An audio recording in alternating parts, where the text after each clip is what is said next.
Listen to this amazing story that I heard from Rabbi Yechiel Spiro. Hashem should bless him. What a talented person. I heard this story thanks to Daniel Aguilar from Los Angeles. He sent me this story that Rabbi Yechiel Spiro gave over. The story was given over about a guy named Aaron Eisenstein. Now it's amazing that Rabbi Spiro mentions that this is one of those stories that the one telling over the story, Aaron Eisenstein, he gives his phone number, his cell number, to anyone who wants to call to verify the story, because he says, I know when you hear the story, you're not going to believe it. So I'm telling you, he says, Aaron Eisenstein, it happened to me, every detail is true, and I will stand behind this story to tell you tit for tat exactly the way it took place. Aaron Eisenstein, very few times someone gives out their private cell number just to give credence to a story, but thank God he did. Says Rabbi Spiro, Aaron Eisenstein was one of those guys that lived on the edge. You know, those guys that loved extreme sports. He loved stuff like scuba diving, jumping into the ocean. By the way, you know that scuba diving, the word scuba stands for, the S stands for self-contained underwater breathing apparatus. Did you know that? It's very interesting. The word scuba, one more time, stands for self-contained underwater breathing apparatus diving. Scuba diving. Now, Aaron Eisenstein, he loved extreme stuff. He loved having those adventures that gets your adrenaline running. And he decided to go scuba diving in the ocean. And there, sometimes they would drop down hundreds of feet underwater. They would go with buddies, 2 at a time. And they were trained to be able to scuba dive in the deep sea. And they had enough oxygen for an hour's worth of scuba diving. So here Aaron Eisenstein jumps into the water, and he's there with his buddy, 2 guys watching each other while they're under the water. And they're watching underwater Niflaot HaBoreh, the magnificent fish, as they went deeper and deeper, hundreds of feet down underwater. Throughout the hour, Aaron was just taking in the magnificence of the aquatic kingdom that Hashem created underwater. He had only now 10 minutes left. And he figured he wanted to end that hour session with something special. He was looking around and he saw a cave. Now, scuba diving is one thing, but cave diving, that is only for the finest and the best of the best. That itself needs special training. But he figured to himself, what's the big deal? He has 10 minutes left. He has 10 minutes worth of oxygen. He's just going to kind of swim into the cave, look around a little bit, and swim out. That will be like, something interesting, something not typical from the whole scuba diving session. So he swims into the cave. And as he swims in, he looks behind him, and he sees that his buddy, who generally is swimming together, side by side, is not there. So he said, all right. He swam into the cave alone, figuring he'll swim around and just come out. And as he's swimming in further and further, he starts to realize that the cave, the walls of the cave, are getting more. As he swims deeper into the cave, he realizes that the walls of the cave is getting more and more narrow as he swims deeper and deeper inside. And suddenly he finds himself in a very tight position.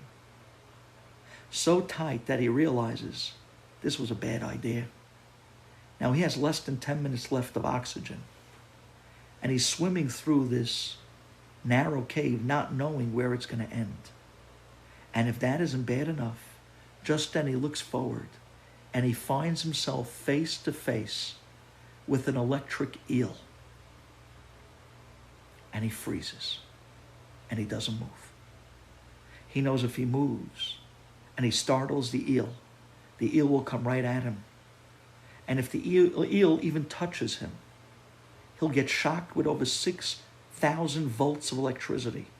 It's enough to fry a person on the spot. It's a death wish. And especially in a position like that, where there's nowhere to go. He realized going forward is a death wish, the electric eel. But then he also realized that he was so tight in the space that he was swimming in this cave, that due to all the apparatus and the oxygen tank and everything that he has on him, he was so snug that he couldn't go backwards either. Because if he were to go backwards, it would rip into his oxygen and he would lose the oxygen apparatus and he would lose his ability to breathe hundreds of feet under the water. He was stuck. He was stuck with nowhere to go. He had to keep cool. He had to keep calm. If he would panic, he would lose it. He was looking at the eel, and he started to calm himself down and breathe and try to put his mind in a place, a calm place. Like this, he doesn't panic, and he doesn't do anything foolish, and he figures out how to get out of the worst position that a person could probably find himself in this world. So he closes his eyes and he begins to think back as a young boy, and he sees himself in shul, and he sees the old men around him smiling, giving him candy, giving him a little pinch on his cheek, and he's happy and he's laughing, and he looks up and he sees the Chazan walking to the Amud, to the Bima, and right above he sees these words that catches his eye. He sees these words that catches his eye. And he sees the words, Shiviti Hashem lenegdi tamid. It was as if the words lit up. Shiviti Hashem lenegdi tamid. Hashem, I place you in front of me always.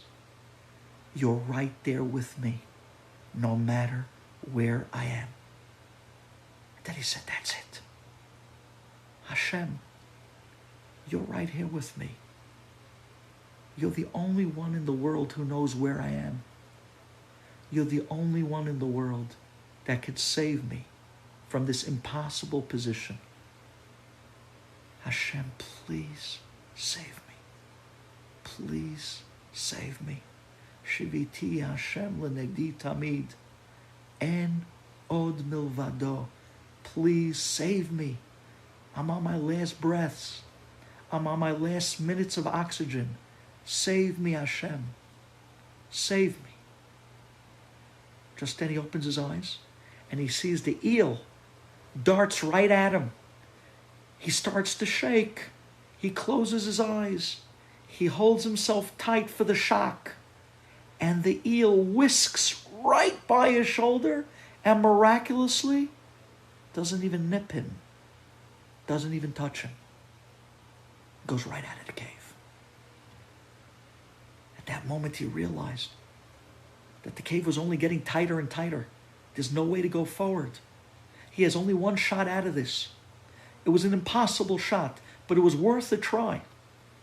He undoes his oxygen tank, removes his oxygen apparatus, takes the last few breaths as best as he could, and then on his elbows, he starts literally crawling and wiggling out backwards until he slips out of the back of the entrance of the cave that he entered, and then with all his might, he pushes off the ocean floor and he darts to the ocean top and he's swimming up as quick as he can, more, higher and higher, trying to reach the ocean top as quick as he could without losing his breath.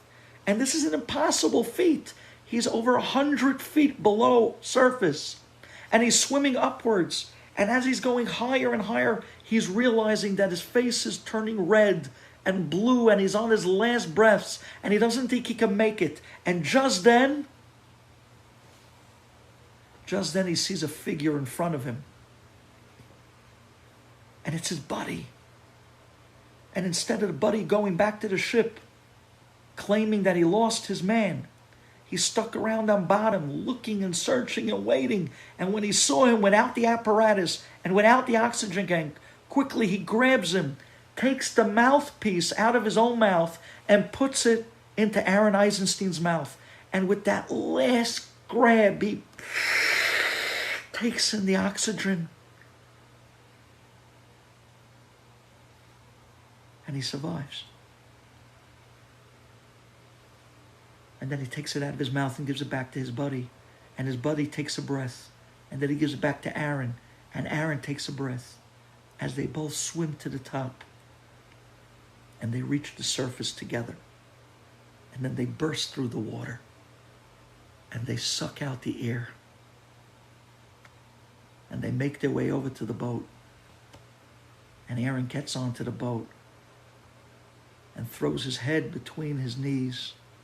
With his hands over his ears, and he breaks down crying, and he screams, Shiviti Adonai, Lenegdi Tamid, Hodul Adonai Ki Tov, Ki Leolam Hasdo.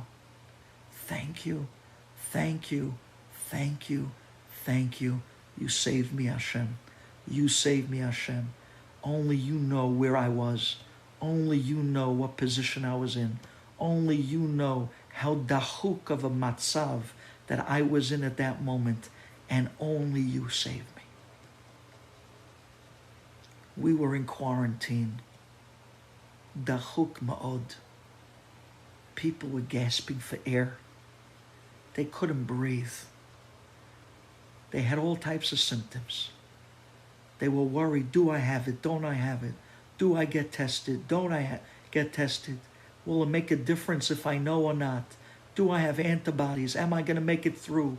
Am I going to be tomorrow's news? What's going to be with my family? What's going to be with my kids? No one can help me. No money can help. No connections can help. No matter who you are, what your family name was, it made no difference. The hospitals were locked down. No family members allowed. Everyone entered, didn't know if they would ever exit. We were in the most dachuk of dachuk situations, and we screamed out, now I realize, Shiviti Hashem lenegdi tamid. No one can help me but you, Hashem. Not only are you there, but you were with me all along. You got me out of that cave. You got me out of that corona. You got me out of that matzav of dachuk. You got me out of quarantine, and you gave me life, and you saved me. No one else but you.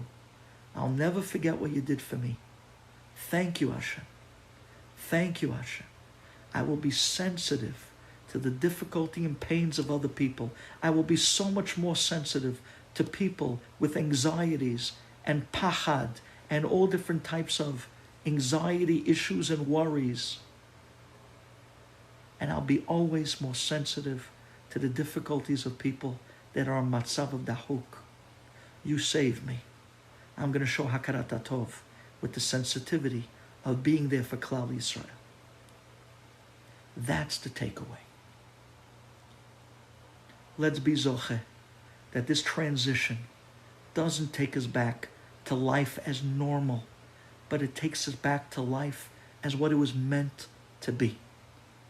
The Geula Shalema with Mashiach Tzidkenu, where we can come face to face with the Shekhinah and tell God our own story, like Aaron Eisenstein, and how we were stuck in our own caves, and how he was only one there with us and saved us.